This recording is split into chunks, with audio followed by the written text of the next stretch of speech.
Bonjour et bienvenue sur notre chaîne. Aujourd'hui dans cette vidéo, on va apprendre à calculer la limite des fonctions rationnelles. Alors, si tu veux savoir comment calculer la limite des fonctions rationnelles, reste jusqu'à la fin de la vidéo parce que nous allons essayer d'expliquer de la manière la plus simple possible comment calculer les limites des fonctions rationnelles au cours de cette vidéo. Ok, on peut donc voir ceci à travers un exercice.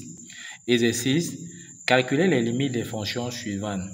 On a donc une série de fonctions ici qu'on nous a donné. On veut donc qu'on calcule les limites aux bornes comme on nous a donné là. D'accord? Ok, on continue donc tout simplement avec la résolution de l'exercice. On demande donc de calculer la limite de f de x lorsque x tend vers 2 par valeur supérieure. Donc, ceci veut dire par valeur supérieure. On demande donc la limite de moins 4x plus 2 sur x moins 2 lorsque x tend vers 2 par valeur supérieure. Maintenant ici, il faut bien comprendre qu'on a une fonction rationnelle ici parce que c'est un numérateur et un dénominateur. Et le numérateur ici, c'est moins 4x plus 2 et le dénominateur, c'est x moins 2. D'accord? Maintenant, pour une fonction rationnelle, lorsqu'on a en train de calculer la limite, lorsque x tend cette fois-ci par un nombre, on vient donc ici tout simplement, on remplace donc dans la fonction x par ce nombre-là. Donc ici, on aura égal moins 4 donc multiplié par 2 plus 2 sur 2. On remplace x par 2 ici. Donc on aura 2 moins 2. Donc ici, ça nous donne déjà, on aura moins 2 fois 2, ça donne moins 8. Moins 8 plus 2, ça nous donne tout simplement moins 6. 2 moins 2, ça nous donne 0. Maintenant, il est question maintenant ici de savoir est-ce que c'est 0 plus ou bien est-ce que c'est 0 moins. Très important. Étudier le signe du dénominateur, d'accord, pour le savoir. Ok, donc rapidement sur le coin donc, de votre brouillon, il faut directement faire ce tableau de signes-ci. D'accord, étudier donc le signe de x moins 2. D'accord. Étudier rapidement donc le signe de x moins 2. On a vu que x ici va s'annuler à 2, d'accord? Et on aura moins l'infini ici et plus l'infini là. Dans un petit tableau, il faut toujours étudier dans le signe de x moins 2. La fonction si s'annule à 2, donc on peut mettre même 2 bas ici pour montrer que c'est au domaine de définition. Maintenant, on a une fonction donc polynôme de premier degré. Quand on veut étudier son signe, on regarde le signe qui est collé près de x, d'accord? C'est-à-dire a. A ici, c'est 1 parce qu'il n'y a rien à côté de x. Mais quand il y a rien, on connaît que c'est 1, d'accord? C'est-à-dire plus 1. On met donc son signe contraire ici qui sera donc moins, d'accord? Et lorsque ça traverse ici, on met donc plus. Donc, signe de A à droite et signe contraire de A à gauche, d'accord? Donc, c'est comme ça qu'on étudie le signe. Et c'est ce tableau de signes qui nous permet de savoir ici si c'est 0 moins ou si c'est 0 plus. On est en train de calculer la limite lorsque x tend vers 2 par valeur supérieure. Donc 2 par valeur supérieure, c'est à droite. On voit que c'est plus ici. Donc ici, on va donc venir mettre 0 plus. D'accord? On va donc faire plus multiplié donc par moins. Parce qu'ici, on a moins. Si on fait maintenant plus multiplié par moins, ça nous donne donc moins. Donc on aura ici, la réponse est moins l'infini. Donc limite de f de x lorsque x tend vers 2 par valeur supérieure, c'est tout simplement donc moins l'infini. Ok, on passe donc à la question B. On voit que c'est la même limite, mais on va calculer cette fois-ci 2 par valeur inférieure. Limite de f de x lorsque x tend vers 2 par valeur inférieure sera toujours égale à la limite de moins 4x plus 2 sur x moins 2 lorsque x tend vers 2 par valeur inférieure cette fois-ci, d'accord? Donc inférieure, c'est-à-dire à gauche. Ceci sera donc égal à la limite, comme nous avons dit, on va toujours remplacer ici x par 2. D'accord? Et en remplaçant encore x ici par 2, ça nous donne encore moins, ça nous donne ici moins 4 multiplié par 2, d'accord? Ça nous donne encore, bon, allons-y pas à pas, on aura moins 4 donc multiplié par 2, plus 2, d'accord, sur 2, moins 2. Lorsque x tend vers 2 par valeur inférieure, on va encore calculer ici, donc ceci sera donc égal, on a déjà calculé ici, ça fait moins 8 plus 2, ça fait moins 6, sur 2 moins 2, 0. Donc notre problème ici, c'est de savoir si c'est 0 plus ou bien c'est 0 moins. Nous sommes en train de calculer la limite 2 par valeur inférieure, donc c'est-à-dire à gauche. 2 à gauche. Le tableau nous montre ici que c'est 0 moins. Donc on vient ici, on met le signe moins. D'accord?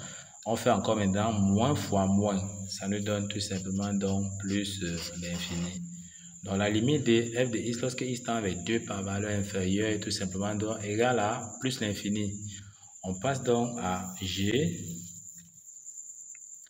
On demande cette fois-ci donc de calculer la limite de g de x lorsque x tend vers 2 par valeur supérieure sera donc égale à la limite de moins 4x plus 8 sur moins x plus 2 lorsque x tend vers 2 par valeur supérieure. Comme tout à l'heure, ici on a toujours affaire à un polynôme donc on a affaire ici à une fonction rationnelle, c'est-à-dire on voit son numérateur et on voit son dénominateur, mais sauf que nous sommes en train de calculer la limite lorsque x tend vers un nombre. On va donc remplacer ces nombres-là dans la fonction. Donc ici, on va donc faire moins 4 facteur donc de 2, d'accord, plus 8, le tout donc sur, on remplace encore x ici par 2, donc on aura moins 2. Ok, donc pour ce cas, on aura donc limite de g de x lorsque x tend vers 2 par valeur supérieure égale à la limite de moins 4x plus 9 lorsque x tend vers moins x plus 2, d'accord, par valeur supérieure. Ici, on a encore affaire à une fonction rationnelle parce que on voit bien ça un numérateur qui est moins 4x plus 9 et c'est un dénominateur qui est moins x plus 2. Mais sauf qu'on veut calculer la limite lorsque x tend vers un nombre. Lorsqu'on veut calculer la limite quand x tend vers un nombre, on remplace dans l'expression ici x par sa valeur. En remplaçant en haut, au numérateur, on aura moins 4 multiplié donc par 2. D'accord, plus 9 sur x qui prend donc la valeur 2 au dénominateur. Donc on aura ici moins 2 plus 2. D'accord, donc ceci, on aura moins 4 multiplié par 2, ça fait 8. Ça donne moins 8. Moins 8 plus 9, ça nous donne tout simplement donc plus 1. D'accord, ou bien 1. Moins 2 plus 2, ça nous donne donc 0. Maintenant ici, on ne sait pas si c'est 0 plus ou bien c'est 0 moins. On va donc faire l'étude du signe du dénominateur ici. Ça qui va nous permettre de savoir si c'est 0 moins ou bien c'est 0 plus. Donc rapidement, dans un coin du brouillon, étudier le signe de moins x plus 2, d'accord? On a vu que ça s'annule à 2. Et ici, vous mettez moins l'infini, plus l'infini là. Et comme c'est le domaine de définition, on peut mettre même une boule. Maintenant, nous avons ici affaire à une fonction donc de premier degré. Lorsqu'on veut étudier le signe d'une fonction du premier degré, on regarde tout simplement la variable qui est collée près de x. La variable qui est collée près de x ici, pour nous, on voit que c'est moins 1. Donc, on voit bien que c'est négatif, d'accord? Donc ici, on va mettre donc son signe contraire. Donc, comme c'est négatif ici, on met plus. Et lorsque ça traverse, donc là où ça s'annule, ça vient de ce côté, ça devient donc moins. D'accord? Donc, signe de A, d'accord? C'est-à-dire le signe du nombre qui est collé près de X à droite et le signe contraire à gauche. Donc, c'est comme ça qu'on étudie donc le signe des fonctions dont on étudie donc le signe des fonctions du premier degré. D'accord? Une fois qu'on a donc ceci, nous on est en train de calculer la limite lorsque x tend vers 2 par valeur supérieure. Or, 2 par valeur supérieure veut dire 2 à droite. On voit que d'après le tableau de signes, 2 à droite nous montre tout simplement que ça sera 0 moins. On vient ici, cette fois-ci, on met donc 0 moins. On aura moins fois plus, ça nous donne tout simplement moins l'infini.